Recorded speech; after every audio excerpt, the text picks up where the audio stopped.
Bueno, vamos a tener ahora, hermanos, el minuto misionero.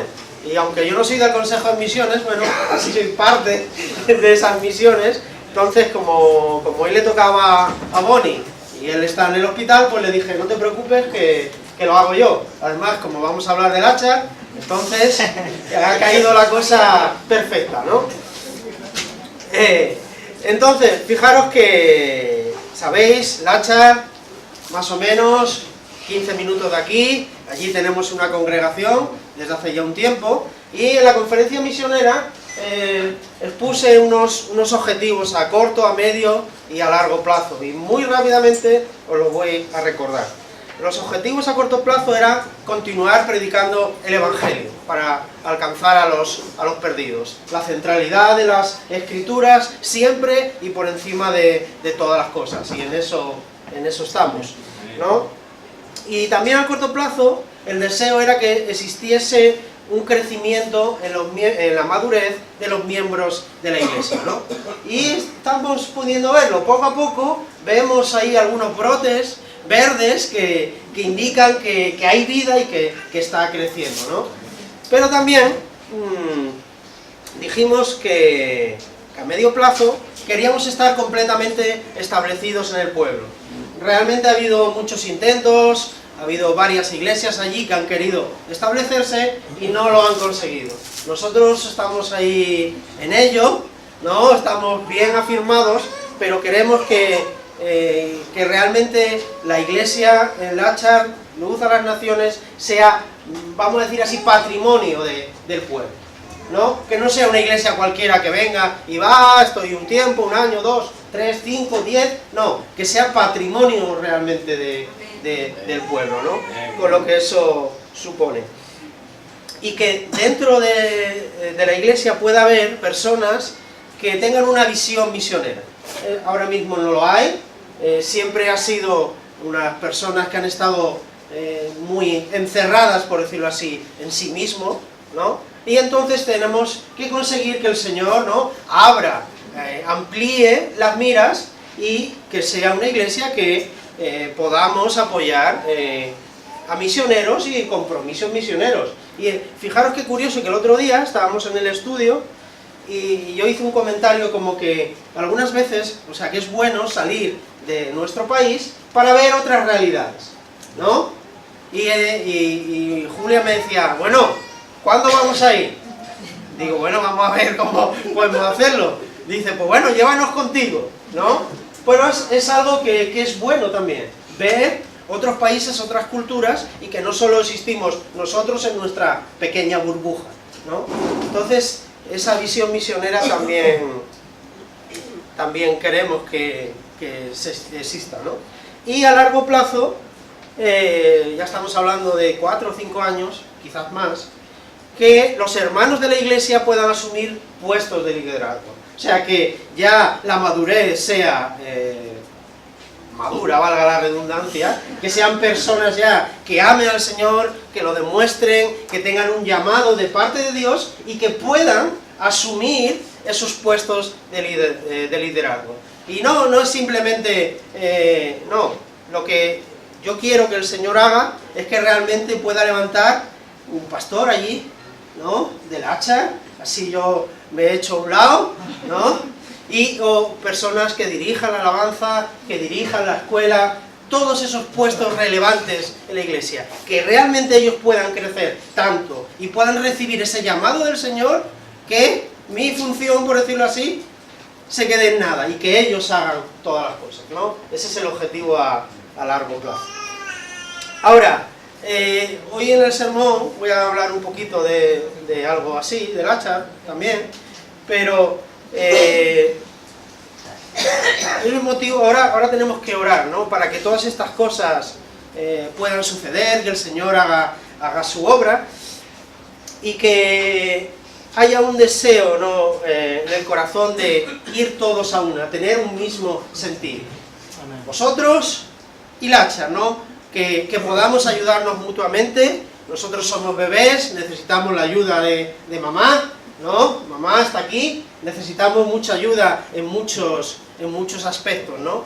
Entonces, que también pueda haber ese sentido paternal con Lachar, ¿no? Y maternal, de cogerlo, abrazarlo, rodearlo, cuidarlo, ¿no? Y empujarlo a que también pueda hacer todas las cosas. Entonces, vamos a orar por todas estas cosas, si os parece.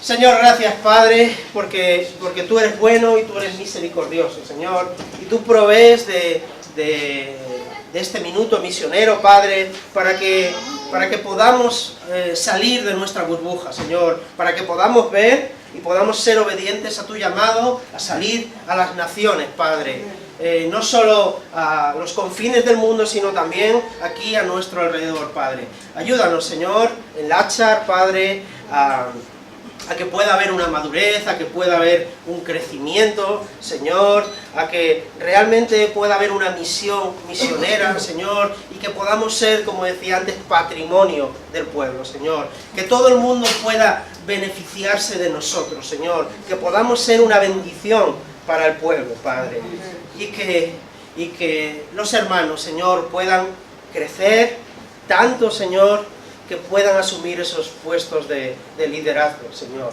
Oh Padre, llámalos, Señor, llámalos a asumir esos puestos, Señor, capacítalos, Señor, y también aquí los hermanos de Granada, Señor, que puedan colaborar en todo lo que ellos puedan hacer para que esto también sea posible, Señor. En tu nombre es que oramos, Padre. Amén. Amén. Bueno, ahora vamos a abrir la palabra. Lo vamos a hacer en Santiago, capítulo 2.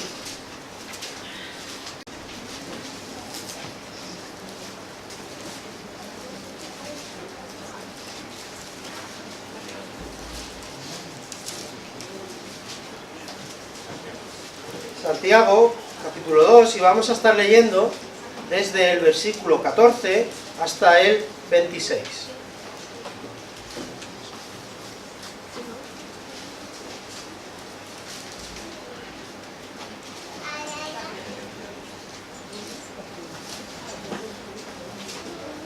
Santiago, capítulo 2, versículo 14, la palabra del Señor dice así: Hermanos míos, ¿de qué aprovechará si alguno dice que tiene fe y no tiene obras?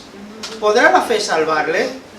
¿Y si un hermano o una hermana están desnudos y tienen necesidad de mantenimiento de cada día, y alguno de vosotros le dice, id en paz, calentaos y saciaos, pero no les dais las cosas que son necesarias para el cuerpo? ¿De qué aprovecha? Así también la fe, si no tiene obras, es muerta en sí misma. Pero alguno dirá, tú tienes fe y yo tengo obras. Muéstrame tu fe sin tus obras y yo te mostraré mi fe por mis obras. Tú crees que Dios es uno, bien haces. También los demonios creen y tiemblan. ¿Mas quieres saber, hombre vano, que la fe sin obras es muerta? ¿No es justificado por las obras Abraham, nuestro padre, cuando ofreció a su hijo Isaac sobre el altar? ¿No ves que la fe actuó juntamente con sus obras? ¿Y que la fe se perfeccionó por las obras? Y se cumplió la escritura que dice, Abraham creyó a Dios y le fue contado por justicia, y fue llamado amigo de Dios. Vosotros veis, pues, que el hombre es justificado por las obras, y no solamente por la fe. Asimismo, también Rahab, la ramera, no fue justificada por obras cuando recibió a los mensajeros y los envió por otro camino, porque como el cuerpo sin espíritu está muerto, así la fe sin obras está muerta. Señor Padre, ayúdanos en el día de hoy. Ayúdame, Señor, a que en este día, Señor, en esta mañana, no se escuche mi voz, Señor. Que seas tú hablando a través de mí, Padre. Porque ese es nuestro deseo cada día, Señor. Que tú hables a nuestro corazón, Señor. Que tú vengas, que tú quebrantes si tienes que quebrantar, pero que traigas vida también, Señor. Queremos que abras nuestros ojos, Espíritu Santo, en el día de hoy, Señor, y podamos entender lo que tú tienes para nosotros este día. Que podamos escucharlo, no con las orejas, sino con los oídos del corazón, con esos oídos espirituales, Señor. Ayúdanos, Padre, necesitamos de ti en esta mañana, Señor. en tu nombre, Padre. Amén. Fijaros que la justificación por la fe es la doctrina clave en el Evangelio de Jesucristo. Es el centro por el que orbita toda la Escritura desde el principio hasta el final. Y es el centro de las predicaciones de todos aquellos que se suben aquí, en este púlpito, a predicar. Y creo que no tenemos dudas sobre eso, ¿verdad? No tenemos ninguna duda. Pero claro, ahora tenemos que considerar un punto clave, y es la consideración que nosotros tenemos de Dios y de la Biblia. Cuando abrimos este libro, debemos ser conscientes de quién es Dios y qué es lo que este libro habla de Él.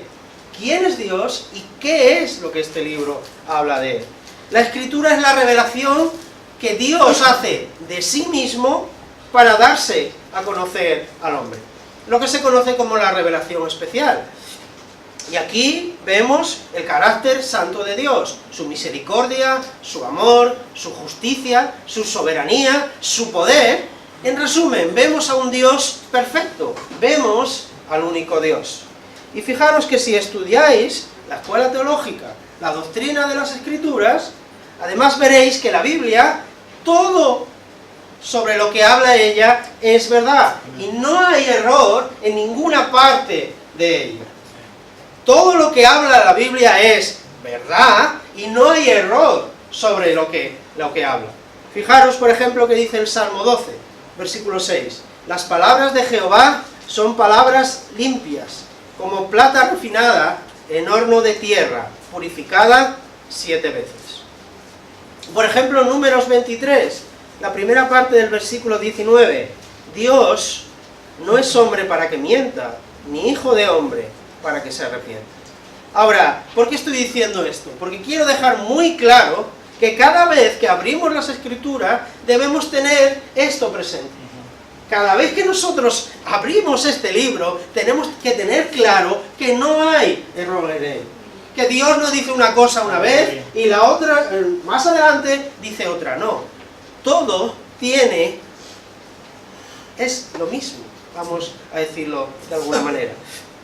Ahora, pero estamos en el texto de hoy, y parece que Santiago está llevándole la contraria a Pablo.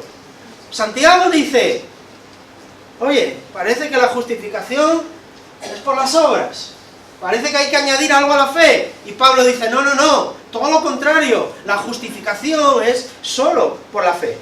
Entonces, si nosotros no tenemos claro que en la Biblia no hay error, vamos a tener un gran problema cuando nos enfrentemos a un texto como este. ¿Verdad? Porque aparentemente está diciendo dos cosas, está enfrentando dos verdades. La justificación por la fe o la justificación por las obras. Y fijaros que hay dos afirmaciones que nos pueden llevar a confusión en este texto. Fijaros sobre todo lo que dice Santiago en el versículo 24. Vosotros veis, pues, que el hombre es justificado por las obras, y no solamente por la fe. ¿Se ha vuelto loco Santiago? ¿Qué estaba comiendo ese día o qué estaba bebiendo cuando escribió la carta? ¿Será que realmente él está llevándole la contraria a Pablo? ¿No dice Gálatas que el hombre no es justificado por las obras de la ley? ¿O qué dice Romanos 4 también? ¿O qué dice Romanos 1? Mas el justo por la fe vivirá. Entonces, ¿está diciendo Santiago de verdad que hay que añadir algo a la fe para ser salvo? La verdad es que no lo está diciendo, lo vamos a ver. Pero tenemos que cambiar nuestra manera de ver y de entender al texto. Porque aquí grandes hombres de Dios, en este texto han encontrado dificultades. El mismo padre, vamos a decir así, de la Reforma, Martín Lutero, llegaba a este texto y él no quería a Santiago. Él no quería a Santiago. Le decía, Santiago, quédate a un lado. ¿Por qué? Porque veía, no, pues, vosotros veis que el hombre es justificado por las obras. Y Lutero, que tanto trabajo le costó entender la gracia de Dios en su vida, y viene ahora Santiago a deshacer, parece, lo que estaba diciendo Pablo, que el justo por la fe vivirá. Él tenía un problema, y yo creo que debemos confesar que más de uno aquí ha tenido este mismo problema, porque no éramos capaces de entender qué es lo que estaba queriendo decir Santiago en este texto. Pero, para entenderlo mejor, deberíamos ir al versículo 14, a la primera pregunta.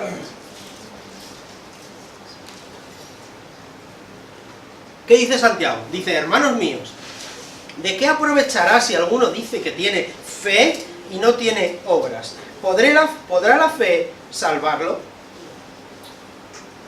Y podríamos hacernos una pregunta, bueno, entonces, ¿qué clase de fe es la que salva? ¿Acaso hay más de una clase de fe? Fijaros, si hoy en día tú eres una persona que asistes con regularidad a una iglesia, ya sea esta o sea a otra, y tienes algún interés por el Evangelio, seguramente serás capaz de aprender y recitar incluso la confesión de fe que pueda tener, en este caso, esta iglesia. Tú vienes, de visita o asistes regularmente, preguntas al pastor, bueno, ¿cuál es la confesión de fe? El pastor te la va a decir, vas a meditar en ella, y con el tiempo vas a ser capaz de contarle a tus amigos que estás asistiendo a una iglesia que cree en esto, en esto, en esto, en esto y en esto, ¿cierto? Bueno, o quizás te guste la historia, entonces la cosa se complica más, porque vas a tener ese llamado a estudiar la historia de la iglesia, y vas a conocer, incluso de memoria, y vas a el credo apostólico, por ejemplo, o el credo niceno, o el credo de Calcedonia, por ejemplo, o vamos a rizar el rizo, vas a saberte de memoria las 5 solas de la Reforma, y seguimos más adelante, vas a saber la confesión de fe de Westminster, y vas a conocerte el catecismo mayor, incluso el menor. O sea, vas a ser un campeón en cuanto a la historia, y vas a ser capaz de recitar todas estas cosas de memoria. Pero eso no quiere decir que tú tengas una fe que salva. ¿Por qué? Porque la fe que salva es una obra de Dios en la vida del hombre. La fe es un don de Dios, es un regalo de Dios. La fe es Dios actuando en lo más profundo del hombre. Y el hombre por sí mismo no puede alcanzar esta fe. No puede hacer nada para conseguirla ni para merecerla. Entonces, ¿puede el hombre tener fe si Dios no actúa en su vida? La respuesta es muy sencilla, no. Como he dicho antes, la fe que salva es una obra de Dios en la vida del hombre. Ahora, ¿cómo sucede? Pues cuando el hombre, como estamos ahora mismo, se expone a la palabra de Dios, principalmente por la predicación, se produce, como dice el teólogo Wayne Grudem, por parte del Rey del Universo, una especie de convocatoria, y me encanta esta palabra, me encanta como él lo dice, una convocatoria a que acudamos a él. Y podemos expresarlo de la siguiente manera. En el momento que Dios nos dirige a su llamamiento eficaz del Evangelio, nos regenera o nos da vida, y nosotros respondemos en arrepentimiento y fe a ese llamamiento. Es una obra sobrenatural de Dios, del Espíritu Santo en nuestras vidas. El Señor nos convoca a acudir a Él, sopla aliento de vida y volvemos a vivir.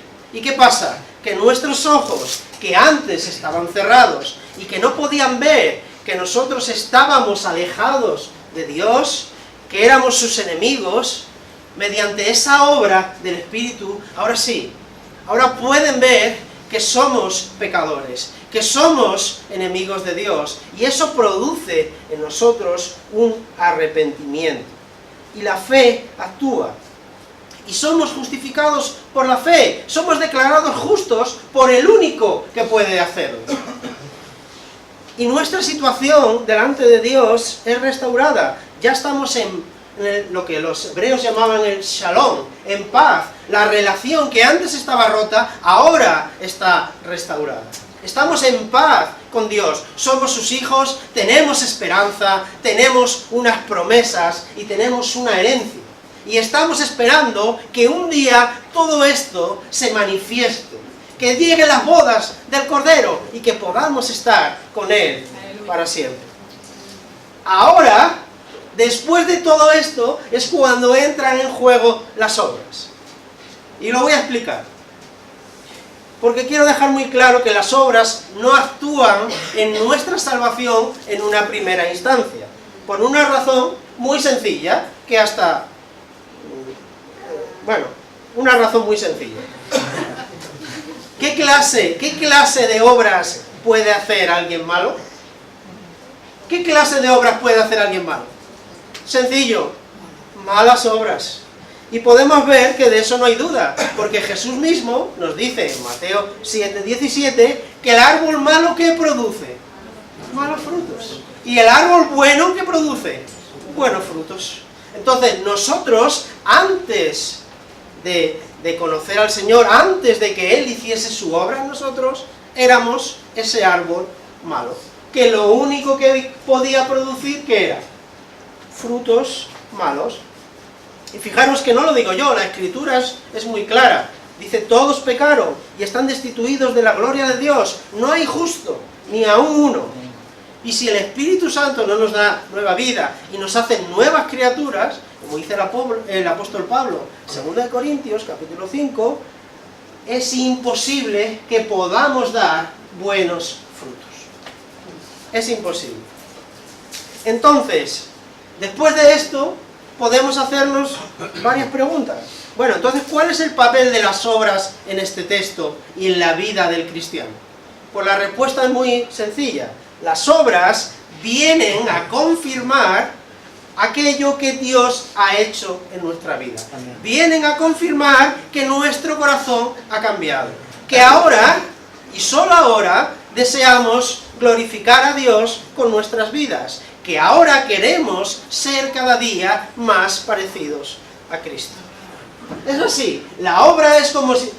las buenas obras actúan como una especie de notario que viene a dar fe de lo que se ha producido en nosotros. Ahora ya no eres ese árbol malo, no, ahora eres un árbol bueno porque el Señor te ha dado nueva vida y ha restaurado aquello que el pecado vino a borrar.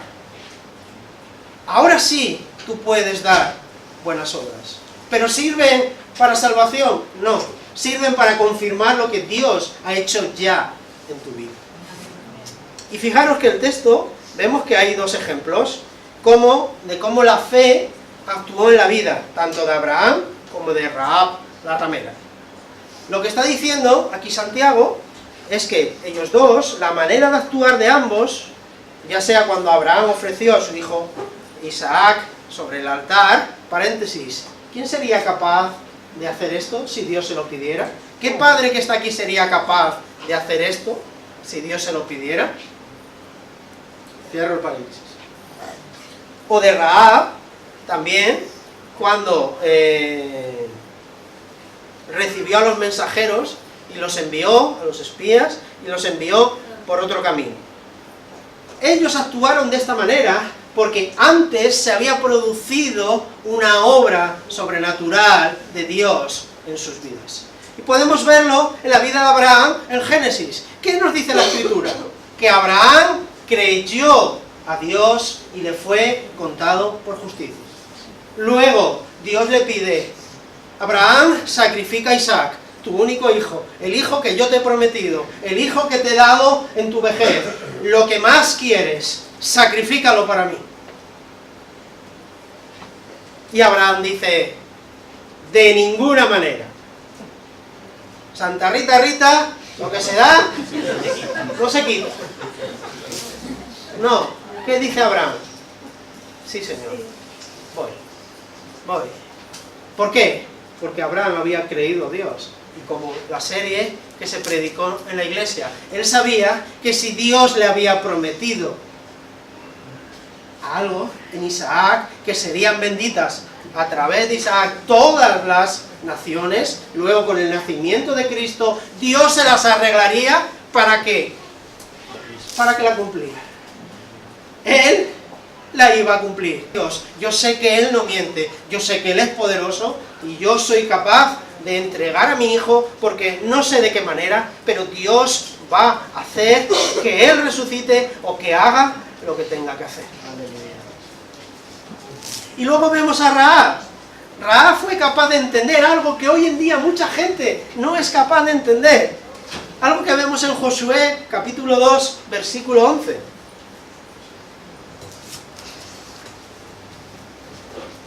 Dice Josué: Dios es Dios arriba en los cielos y abajo en la tierra. Fijaros qué sencillo. Dios es arriba, Dios es Dios, arriba en los cielos y abajo en la tierra.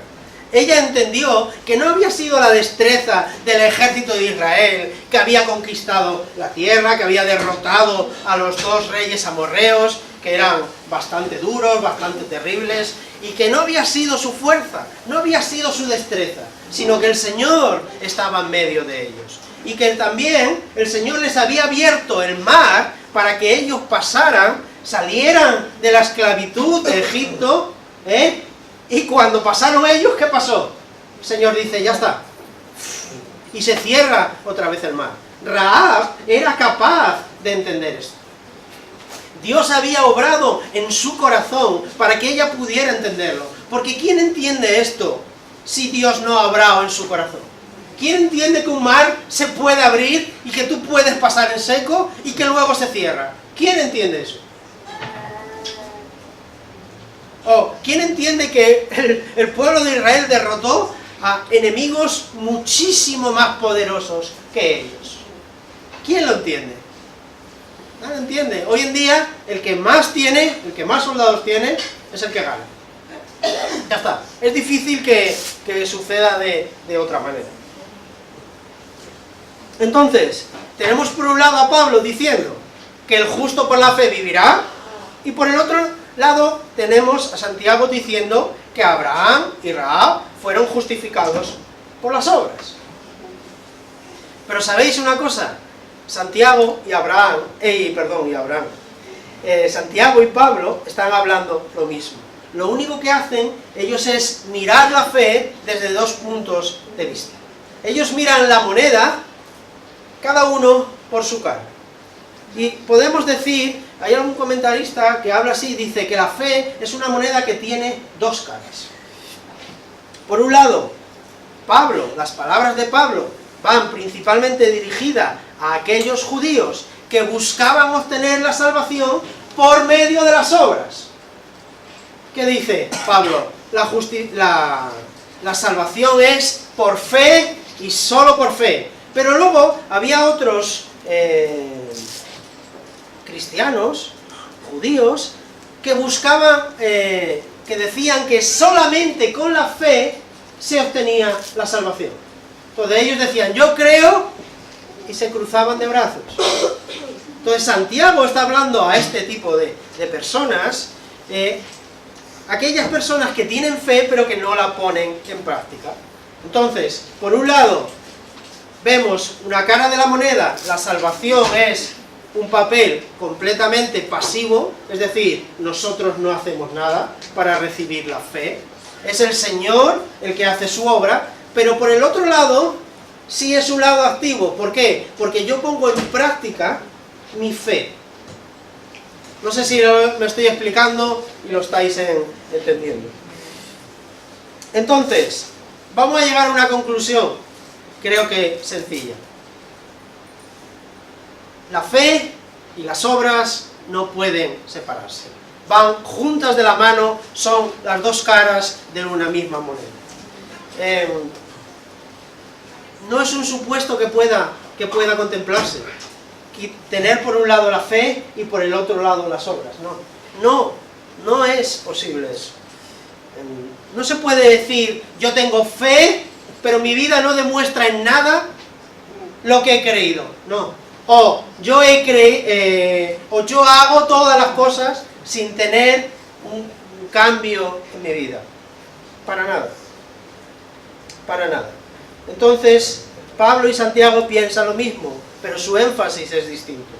Pablo quiere llamar la atención o amonestar a aquellos que se apoyan en sus obras para salvación, y Santiago quiere amonestar a los que desprecian o no dan la importancia necesaria a su manera de vivir y su conexión con la fe. Esto es lo que nos está diciendo el texto. Esto es. Pero fijaros que el texto hace un llamado a nuestras vidas. Y he empezado casi por el final, porque quería establecer una base para luego volver al principio. Y Santiago dice: ¿y si un hermano o una hermana están desnudos y tienen necesidad del mantenimiento de cada día? Y alguno de vosotros les dice: id en paz, calentaos y saciaos, pero no les dais las cosas que son necesarias para el cuerpo. ¿De qué aprovecha? Fijaros, tenemos a un hermano, una hermana en el Señor, que están en una situación difícil, no tiene lo suficiente para poder vivir, no tiene la ropa adecuada, quizás no tenga, ni tenga apenas unas pocas prendas, pero además él carece del sustento diario para llevar una vida sin lujos, una vida básica, una vida para no estar pasando hambre todo el día. Y del texto podemos sacar la conclusión de que la situación que este hermano en la fe está viviendo es conocida por otra persona o incluso por la congregación. ¿Por qué? Porque le dice: ve en paz, caliéntate y sáciate. Yo he querido adaptarlo un poco a nuestros tiempos y he dicho: hermano, que Dios te bendiga, voy a estar orando, ora tú también y busca un trabajo, porque Dios está contigo, seguro que Dios te abre una puerta. Una adaptación un poco a nuestros tiempos. Ahora, ¿qué ha hecho el hermano para satisfacer las necesidades físicas de aquel que está pasando por una necesidad? Nada, le ha dicho: Dios te bendiga, voy a estar orando, ora tú también, esfuérzate, estudia, echa currículum y ya está. Pero tengo hambre. Bueno, el Señor es capaz de suplir todas tus necesidades. Pero es que tengo frío. El Señor es capaz de suplir todas tus necesidades. Fijaros lo que dice un comentarista. Dice Hendriksen: si esta persona no hace nada acerca de las necesidades físicas de su hermano, ¿de qué valor es su fe? A veces los cristianos proclaman el Evangelio del Señor sin tener en cuenta las necesidades físicas de sus oyentes. Le hablan a la gente acerca de la salvación, pero parecen olvidar que la gente empobrecida necesita ropa y comida. A menos de que la palabra y el hecho vayan juntos, a menos que la fe sea demostrada por medio de un cuidado y preocupación amoroso, esa fe está muerta. Ahora, para aquellos cristianos que están aquí y confiesan que son cristianos, tengo una pregunta para vosotros. ¿Conocéis a algún hermano que esté pasando por algún tipo de necesidad? ¿Qué estáis haciendo para suplirlo?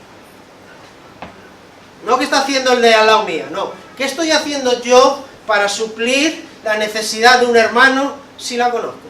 ¿Estoy haciendo algo? No, es que hay otros que están haciendo, pero ¿yo estoy haciendo algo? Ahora, podemos ampliar las necesidades, y no solo en una necesidad física, sino en otro tipo de necesidades, ya sean necesidades de tener cuidado por algún hermano, por un tipo de enfermedad, ya sea de compañía, por ejemplo, por carecer de familia, ya sea de pensar en los hermanos cuando surge un trabajo y tenemos oportunidad de bendecirlo de alguna manera, o también dentro de la iglesia. Y os aseguro una cosa, que tanto Pedro aquí en Granada como yo en Láchar, os vamos a agradecer que tengáis el deseo de satisfacer las necesidades de los hermanos dentro de la congregación. Porque dentro de la iglesia siempre hay necesidad, y siempre hay esa necesidad de personas que amen al Señor, de personas que han sido hechas nuevas criaturas, de personas que estén deseando mostrar o demostrar esa fe salvadora, esa fe que fluye del corazón y que emana de la mente. Y os aseguro que hay un montón de oportunidades para servir. La que queráis, ya puede ser en actividades evangelísticas, en visitas a los hermanos, en tarea de limpieza, en misiones, ofreciendo alojamiento cuando alguien viene, si se tiene posibilidad. Dentro de la iglesia hay un montón de necesidades y de oportunidades que necesitan ser cubiertas. Y fijaros que el Señor es bueno. ¿Por qué es bueno? Porque si no fuera suficiente con una congregación, tenéis, en lo que influye en mí, otra en la hacha. Así que aquellos que tienen el deseo de servir al Señor, tienen dos oportunidades, ya sea aquí en Granada, ya sea allí en el hacha. Y fijaros, yo tengo el deseo de ser misionero, de ir a las misiones, yo amo las misiones. Bueno, pues entonces quizá alguno dice, bueno, yo voy a ir a Asia o voy a ir a Groenlandia. Bueno, pero el Señor nos dijo que las misiones no solo se hacen en Asia y en Groenlandia, sino que se hacen, ¿en dónde? En Jerusalén y en Judea. En la hacha también se hacen misiones.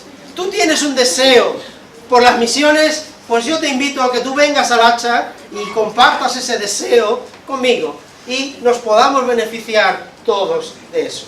Quizás puedas ir un domingo a visitar allí a los hermanos, conocerlos, entablar una amistad en el Señor y ver con vuestros propios ojos las necesidades que allí hay. Porque las necesidades que hay allí no son las mismas que hay aquí. Y muchas veces nos acostumbramos a vivir en nuestra pequeña burbuja con las necesidades que ya tenemos controladas, ¿no? Y se me está viniendo ahora a la mente, ¿os acordáis la historia de cuando Jesús sana al ciego? Sana un ciego y le dice, él está en la ciudad, el ciego le dice, sal de la ciudad. Cuando él, el ciego, estaba en un lugar que no conocía y en el que era vulnerable, Jesús hizo su obra en él. No lo hizo cuando estaba dentro, que se manejaba por la ciudad, viendo, palpando más o menos, tenía controlada toda la ciudad, lo tenía todo estudiado y aun siendo ciego, podía manejarse bien. No. ¿Qué hizo Jesús? Lo sacó fuera. Pues con nosotros muchas veces, casi siempre, el Señor hace eso. Nos saca fuera para poder hacer su obra en nosotros. Y fijaros que es bueno porque el Señor abre nuestros ojos para ver las necesidades de los demás. Y hay personas que tienen una gracia especial. Hay personas que antes de que tú puedas abrir la boca para algo, parece que ya saben lo que te pasa. Y eso es una gracia de Dios. Y es capaz, está atenta, no solo para verlo, sino para suplir esas necesidades. Tiene los ojos preparados para verlas. Pero en estos tiempos en los que la sociedad cada vez más mira su propio ombligo y se olvida de las necesidades que tienen los demás, la Iglesia del Señor tiene un llamado a poder suplir esas necesidades, empezando en su casa, pero también saliendo fuera para, en la medida de lo posible, también suplirlas. Y ahora, para ir terminando, me gustaría comentaros 4 conclusiones a las que he llegado. La primera, conocer perfectamente la doctrina no es evidencia de ser salvo, a menos que vaya acompañada de hechos. Este es el argumento principal de Santiago en este texto. La fe que salva, la fe que viene de Dios, necesariamente debe producir en aquel que es cristiano el deseo de vivir por y para Dios, demostrándolo cada día, amando a Dios, pero también amando al prójimo, como a sí mismo, y tratando de suplir las necesidades, sean cuales sean que puedan tener. Y fijaros, El versículo 19 es un ejemplo que Santiago nos pone que es realmente fuerte, porque vemos que hay gente, vamos a decir así, que nos lleva ventaja. ¿Por qué? Porque doctrinalmente están más avanzados que nosotros. Fijaros qué dice el versículo 19. Dice, ¿tú crees que Dios es uno? Bien hace. También los demonios creen y tiemblan. Los demonios conocen perfectamente quién es Jesús. Y podríamos decir que lo conocen mucho mejor que nosotros. Fijaros, cada vez que Jesús tenía un encuentro con un endemoniado, ¿qué pasaba? ¿Os acordáis, por ejemplo, cuando se encontró con el endemoniado gadareno? ¿Qué pasó? Había una legión de demonios, y ellos salen, Jesús les manda salir, y le ruegan a Jesús que les permita ir a un hato de cerdos. Fijaros, o cada vez que tenía ese encuentro con los endemoniados, le reconocían y empezaban a gritar, ¡Hijo de Dios! ¡Eres el Hijo de Dios! Y podemos pensar una cosa, ¿qué hacían los discípulos que estaban con Jesús? Podemos decir que los demonios creían más en Jesús que sus propios discípulos. ¿No? ¿Es así o no es así? Los demonios, cada vez que tenían un encuentro con Jesús, dice la palabra que temblaban. ¿Cuántas veces los discípulos vieron hacer milagros a Jesús? Y sí, les parecía todo muy bien, genial, Jesús era un fenómeno, pero ¿cuántas veces vemos que ellos fuesen capaces de ver quién era Jesús plenamente? ¿Cuántas veces? Pocas veces. Yo me acuerdo en la barca, cuando ellos realmente, Jesús para, el viento, las olas, todo se queda tranquilito, y ahí dicen, apártate de nosotros. ¿Quién es este hombre que aún manda callar los vientos y le hacen caso? Pocas veces son aquellas que nosotros tenemos un discernimiento claro de quién es Jesús. Por eso Santiago menciona aquí, no es suficiente la doctrina si no va acompañada de un reconocimiento de Cristo y de hechos que demuestran lo que hemos creído. No basta solo con creer. Segunda conclusión. Las obras agradables al Señor provienen de un corazón transformado. Las obras aceptables ante los ojos de Dios no pueden ser hechas sin la fe verdadera. Esa fe que, como hemos visto, proviene de Dios. Fijaros qué dice el apóstol Pablo en Efesios capítulo 2, versículo 10. Dice, porque somos hechura suya, creados en Cristo Jesús para buenas obras, las cuales Dios preparó de antemano para que anduviésemos en ellas. Y fijaros cómo el Señor califica la justicia del hombre, nuestro esfuerzo alejado de Él, queriendo realizar aquello que nunca podemos hacer si Dios no transforma nuestra vida. ¿Cómo son o cómo califica el Señor nuestros esfuerzos por llegar a Él sin la fe? Trapos de inmundicia. Y así de claro, creo que todos sabéis lo que son trapos de inmundicia, ¿verdad? Lo que sería la compresa en el día de hoy. Por si alguno tenía alguna duda. Ahora, tercera conclusión. Fijaros, no hay nada más perjudicial para el hombre que tener una fe muerta. ¿Qué provecho tiene para el hombre vivir una vida basada en una supuesta fe, que lo único que puede producir al final, como consecuencia, es un resultado, una separación eterna de Dios? Porque hoy en día hay muchas personas que tienen fe, pero no es una fe que salva. ¿Por qué? Porque ni es un don de Dios, ni está basada en la persona de Cristo. Y esta es una gran desgracia para el hombre.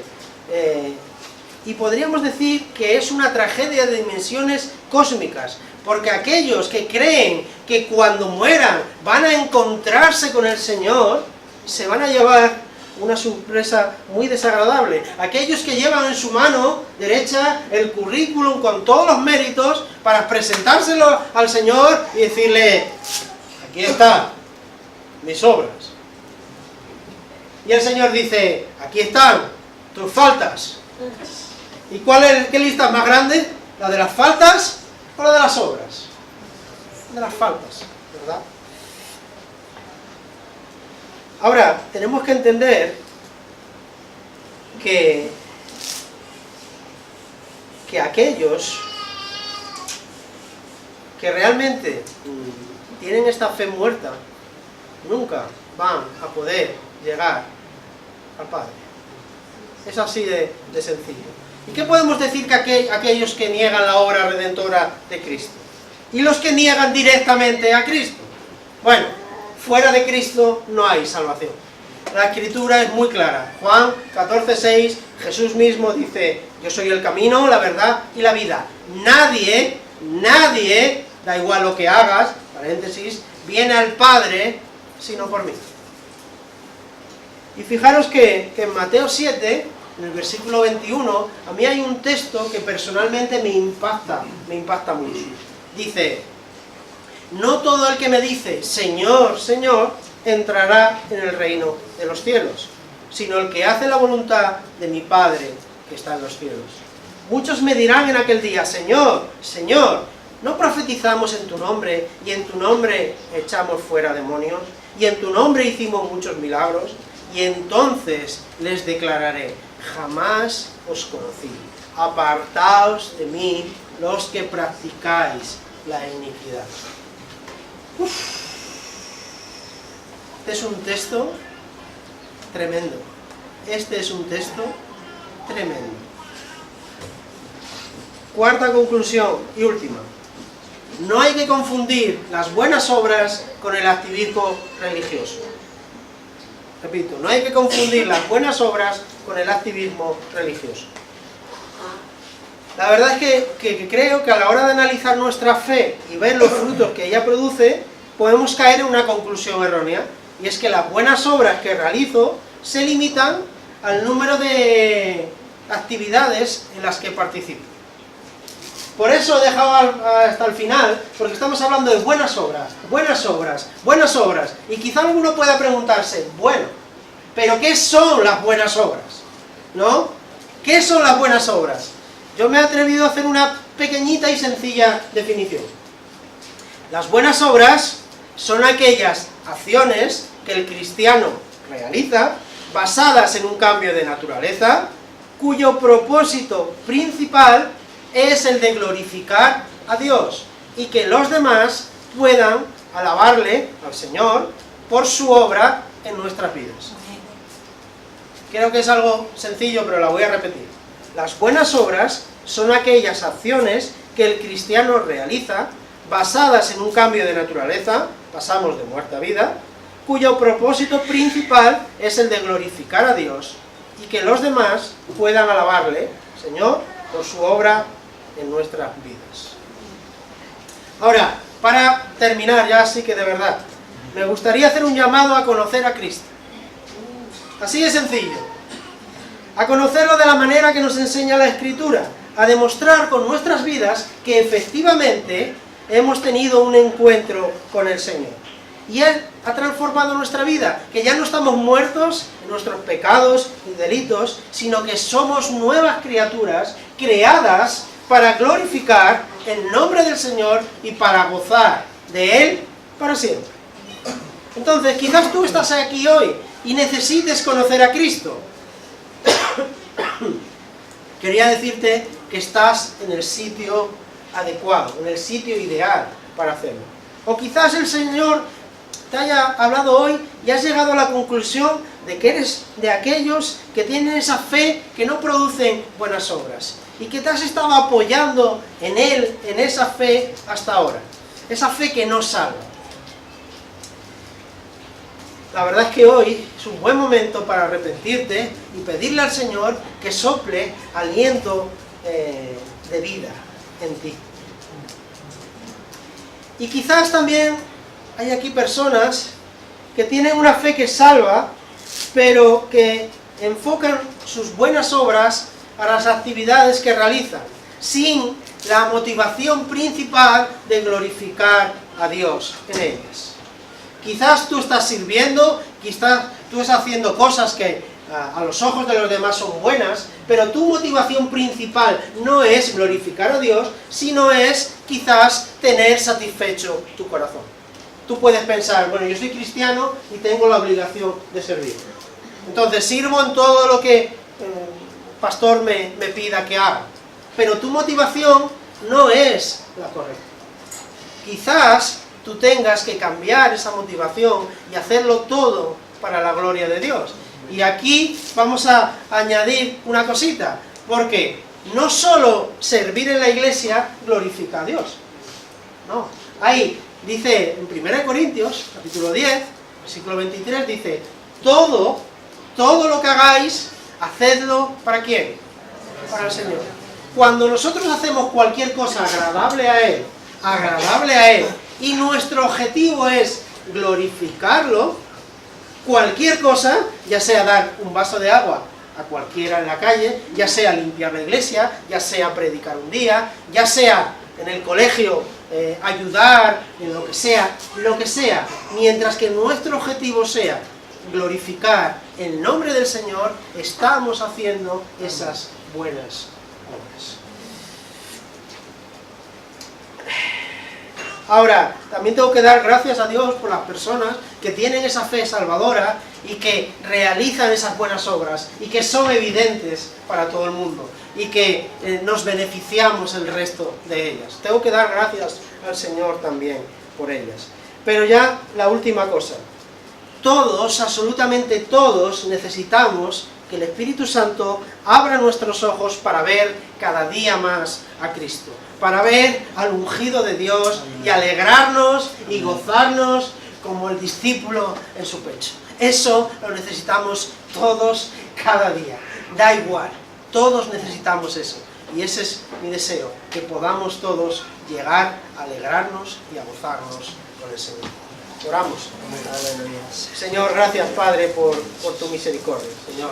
Gracias porque tú eres bueno, Padre. Y tú nos enseñas que tú no te equivocas, Padre. Tú nos enseñas en el texto de hoy que no, que Santiago y que Pablo están hablando una misma cosa. Amén. Que tú justificas por la fe, pero que esa fe